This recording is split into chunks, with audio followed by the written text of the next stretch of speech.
स्वागत है दोस्तों आईटीआई टेक्निकल कोर्स में। दोस्तों आज बात करेंगे जो टेक्निकल हेल्पर का आज पेपर हुआ है यानी 20 मई 2022 को जो पेपर हुआ है उसमें पेपर कैसा आया था। हमारे जो 50 नंबर के टेक्निकल थ्योरी का आया पेपर, क्वेश्चन कहाँ से आया था।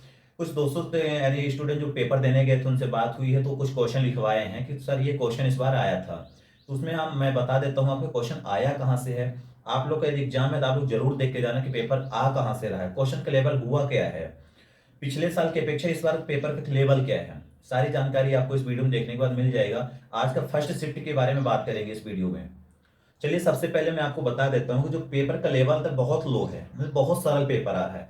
आप लोग मतलब 50 क्वेश्चन में से 45 क्वेश्चन अटेंड करके ही आओगे। इतना सरल क्वेश्चन देख रहा कुछ दे रहा है, कुछ कहने के नहीं। यानी जितने भी बच्चे गए थे सब 40 और 45 तक सब मैक्सिमम करके आ रहे हैं।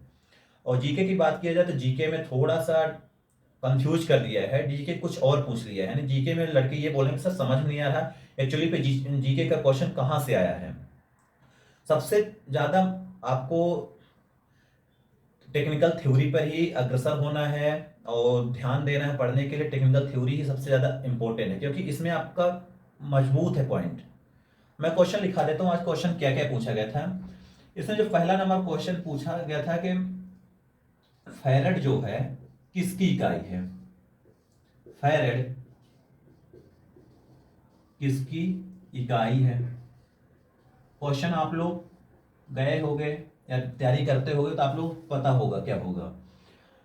अब दूसरा नंबर क्वेश्चन ये बोला था, कुछ न्यूमेरिकल आया था जैसे 10 ओम, 20 ओम, 30 और 40 माइक्रोफैरड। ये कैपेसिटर है, समानांतर में जुड़ा है। तो इसका आंसर क्या होगा। सबको मालूम होगा कि 10 माइक्रोफैरड, 20 माइक्रोफैरड, 30 माइक्रोफैरड, 40 माइक्रोफैरड जो कैपेसिटर है ये पैरेलल पे जुड़े हैं तो टोटल इसमें जुड़ जाएगा C1 plus C2 plus C3 plus C4। इसका क्वेश्चन का आंसर आ जाएगा 100 माइक्रोफैरड।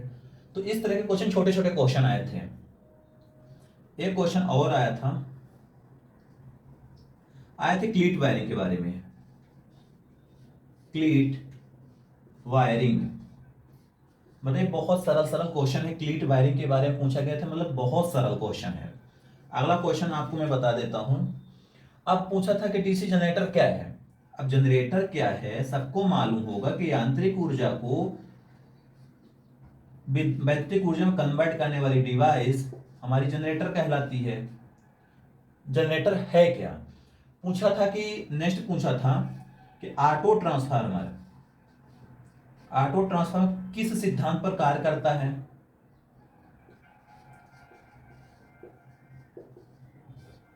ऑटो ट्रांसफार्मर किस सिद्धांत पर कार्य करता है सबको मालूम होगा, स्वप्रेरण। ऑटो ट्रांसफार्मर स्वप्रेरण के सिद्धांत पर वर्क करता है। तो देखिए ये क्या है, फैरेड किसकी इकाई है। ये न्यूमेरिकल कोई पूछने वाला नहीं, सबको मालूम होगा। क्लीट वायरिंग के बारे में सबको जानते हैं कि अस्थायी वायरिंग है।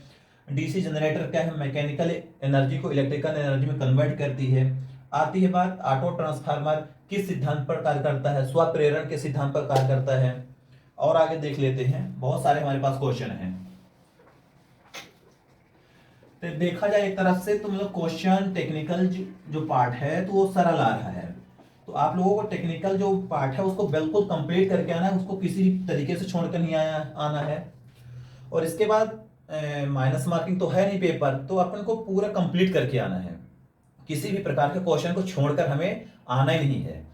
अब अगला क्वेश्चन देख लेते हैं। अगला क्वेश्चन ये पूछा था कि जो हमारा यूनिवर्सल मोटर होता है, आपका जो यूनिवर्सल मोटर है किस सप्लाई पर चलता है। एसी टू डीसी यानी दोनों सप्लाई पर वर्क करता है।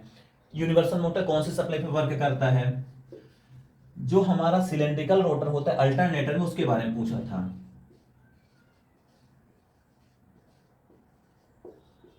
सिलेंड्रिकल रोटर, अब ये पूछा था इसकी कितनी क्षमता होती है। तो ये कम से कम 2 लाख से 2000 केवीए से लेकर 5 लाख केवीए तक के बिजली उत्पन्न करता है। मतलब हाई केवीए तक, ज्यादा केवीए वाले के जगह पर अपन लोग सिलेंड्रिकल यूज करते हैं। जो सेलिएंट प्रकार रोटर होता है कम क्षमता के लिए यूज करते हैं।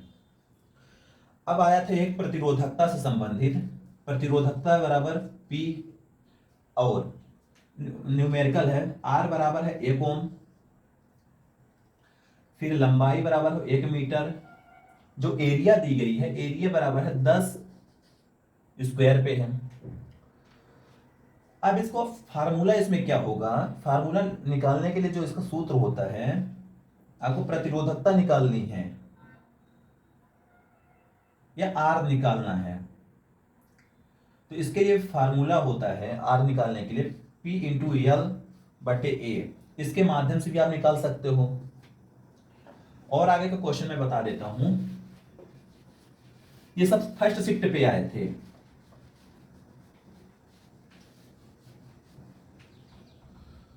फर्स्ट शिफ्ट एक और न्यूमेरिकल की मैं बात करता हूं, जो हमारा एक सीरीज में रेजिस्टेंस लगा दिया था। सीरीज पे रेजिस्टेंस लगा है 25 ओम का, 50 ओम का, 75 ओम का, 150 ओम का। सीरीज पे है, सबको मालूम होगा, यहाँ पे प्लस कर देंगे तो टोटल आ जाएगा 300 ओम। कितना सरल क्वेश्चन दिया था। तो यही सारे सरल सरल क्वेश्चन थे। तो आपको मैं बताने वाला था कि सबसे सरल अपना टेक्निकल हेल्पर में थ्योरी का पूछ रहा क्वेश्चन, जीके तो किसी के पल्ले आ ही नहीं रहा है। जीके में ध्यान ही नहीं देना, अपन को 50 में से 50 की तैयारी करके जाना है कि हमारा 50 नंबर कैसे आए। और बात कर लेते हैं कि जो हमारा ट्रांसफार्मर है, क्वेश्चन अगला पूछा था कि नो लोड पर ट्रांसफार्मर कितनी करंट लेता है, 2% से 5% तक। सबको मालूम होगा नो लोड पर ट्रांसफार्मर जो होता है क्या करता है, 2 से 5% तक करंट लेता है। क्वेश्चन एक आया था कि सीटी करंट ट्रांसफार्मर के जो प्राइमरी होता है, प्राइमरी में कम टर्न होती है। पूछा था कि प्राइमरी में ज्यादा टर्न होती है कि कम होती है। क्या होता है कि सीटी ट्रांसफार्मर स्टेप अप ट्रांसफार्मर होता है, जिसके कारण हम लोग प्राइमरी में कम टर्न रखते हैं। तो दोस्तों इसी तरह के क्वेश्चन आए थे। मैं आपको फर्स्ट शिफ्ट के थोड़ा सा नॉलेजेबल वीडियो दे दिया हूं कि 10-15 क्वेश्चन का, कि आपको नॉलेज हो जाए क्वेश्चन एक्चुअल में पूछा कैसे गया है। आपको हम अगला बता देते हैं कि सेकंड शिफ्ट की बात कर लेते हैं अगले वाले वीडियो में।